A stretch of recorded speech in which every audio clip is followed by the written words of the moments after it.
Namaste, my name is JP Kharge.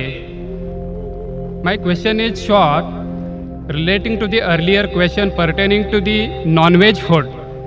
What are the effects on the mind of the human being?